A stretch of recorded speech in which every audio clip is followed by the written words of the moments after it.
Driver అన్న, నీ గుండెల మీద చెయ్యేసి చెప్పు, నువ్వు పండగ ఆనందంగా జరుపుకుంటున్నావా? ఏ డ్రైవర్లు కూడా పండగ ఆనందంగా జరుపుకోవడం లేదు. కొంతమంది వాళ్ళ తల్లిదండ్రులు సంపాదించిన ఆస్తి కలిగిన వాళ్ళు పండగ కొద్దిగా ఆనందంగా జరుపుకుంటున్నారేమో కానీ మిగతా 100కి 75 మంది సమస్యలతో బాధలతోనే ఉన్నారు. వాళ్ళు పండగ ఆనందంగా జరుపుకోవడం లేదు. దానికి కారణం ఉంది. ఎందుకంటే 24/7 రాత్రి పగలు కష్టపడిన, సంవత్సరానికి 360 రోజులు పని చేసినా అతని శ్రమకి తగిన ఫలితం లేదు. కుటుంబాన్ని వదిలి, భార్య పిల్లల్ని వదిలి, తల్లిదండ్రులను వదిలి, ఊరిని వదిలి, స్నేహితులను వదిలి దేశాలు తిరిగి వచ్చినా అతని శ్రమకు తగినంత ఫలితం లేదు. కష్టాలు.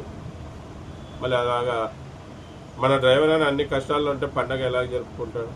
పండగ అంటే కొత్త బట్టలు తీసుకురావాలి, తను కొత్త బట్టలు కొనాలి, తన భార్యకి బట్టలు ఇప్పించాలి, తన పిల్లలకి బట్టలు ఇప్పించాలి, తన తల్లిదండ్రులకి బట్టలు ఇప్పించాలి, ఇంట్లో సరుకులు తీసుకురావాలి.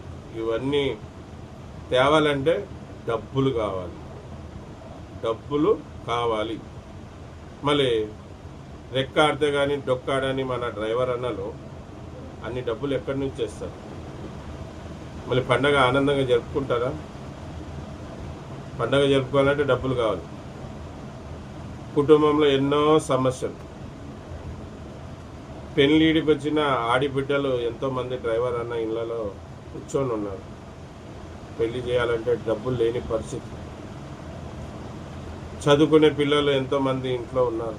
వాళ్ళకి చదివించలేని స్తోమత ఉంది. స్తోమత లేదు, క్షమించాలి, చదివించుకోలేకపోతున్నారు. మళ్ళీ ఆరోగ్యం బాగాలేక తల్లిదండ్రులు మంచాన పట్టి ఉన్నారు. వాళ్ళని మంచి వైద్యం చూపించుకోలేకపోతున్నారు. ఎన్నెన్నో సమస్యలు ఉన్నాయి మన డ్రైవర్ అన్నది. మళ్ళీ ఆ అన్ని సమస్యలు ఉన్న అతనికి పండగ వచ్చిందంటే ఎలాగ శుభాకాంక్షలు చెప్పాలి? ఆనందంగా జరుపుకుంటుంటే కదా శుభాకాంక్షలు చెప్పేది. అన్ని బాధల్లో ఉన్న అతనికి మళ్ళీ శుభాకాంక్షలు చెప్పాలి. కొంతమంది పండగ బాగా జరుపుకుంటున్నారన్న మన డ్రైవర్ అన్నలు. రంజాన్ పండగ గురించి కాదు నేను మాట్లాడుతున్నాను. ఎన్నో పండగలు ఉన్నాయి. ఏ డ్రైవర్ కూడా ఏ పండగ ఆనందంగా జరుపుకోవడం లేదు. కొంతమందే బాగా జరుపుకుంటారు. మళ్ళీ ఈ వీడియో ద్వారా కోరుకునేది ఏమంటే, మనం ఆనందంగా పండగ ఎలాగ జరుపుకోలేము. మనమైతే ఒకటి చేయగలం. పండగలు వచ్చినప్పుడు గుళ్ళకు కానీ, మసీదులకు కానీ, చర్చిలకు కానీ వెళ్ళినప్పుడు ఆ దేవుని దగ్గర వేడుకోవాలి. దేవుడా, మేమందరం కూడా నీ పిల్లలం, నీ బిడ్డలం. ఎందుకు ఒకరిని ఒకలాగా, మా డ్రైవర్లని ఒకలాగా చూస్తున్నాం? మేము కూడా నీ పిల్లలమే. మమ్మల్ని కూడా ఆశీర్వదించు. అందరిలాగా గౌరవంగా, హుందాగా, ఆనందంగా బతికేలాగా ఆశీర్వదించు. మేమందరం కూడా బాగుండాలని ఆశీర్వదించు. మా ఇరుగు పొరుగు వాళ్ళు కూడా బాగుండాలని ఆశీర్వదించు. అందరూ బాగుండాలి, అందులో మేము ఉండాలని ఆ దేవుళ్ళని వేడుకోండి. అదొకటే మనం చేయగలం.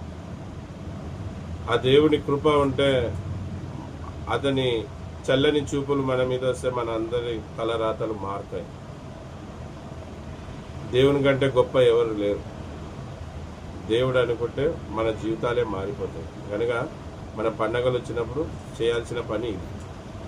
అలాగే డ్రైవర్ అన్నలారా, మీ ఇరుగు పొరుగు ఎవరైనా డ్రైవర్లు కష్టాల్లో, బాధల్లో, పండగ జరుపుకోలేని పరిస్థితిలో ఉంటే, మీరు ఆర్థికంగా కొద్దిగా బలంగా ఉంటే తోటి డ్రైవర్లకి సాయం చేయండి, సాయపడండి. పండగ అంటే మనం ఒక్కటే కాదు జరుపుకోవాల్సింది ఆనందంగా. మన ఇరుగు పొరుగు వాళ్ళు, ముఖ్యంగా మన డ్రైవర్లు, వాళ్ళతో కలిసి ఆనందంగా జరుపుకోవాలి. అది పండగ అంటే. మళ్ళీ అందుకే నేను పండగ శుభాకాంక్షలు తెలపరుస్తూ ఉన్నాను. ఎవరైనా కూడా నాకు శుభాకాంక్షలు చెప్పినా నేను దాని గురించి ఎక్కువ సరి అయిన సమాధానంతో రిప్లై ఇయ్యను. అది కారణమన్నా.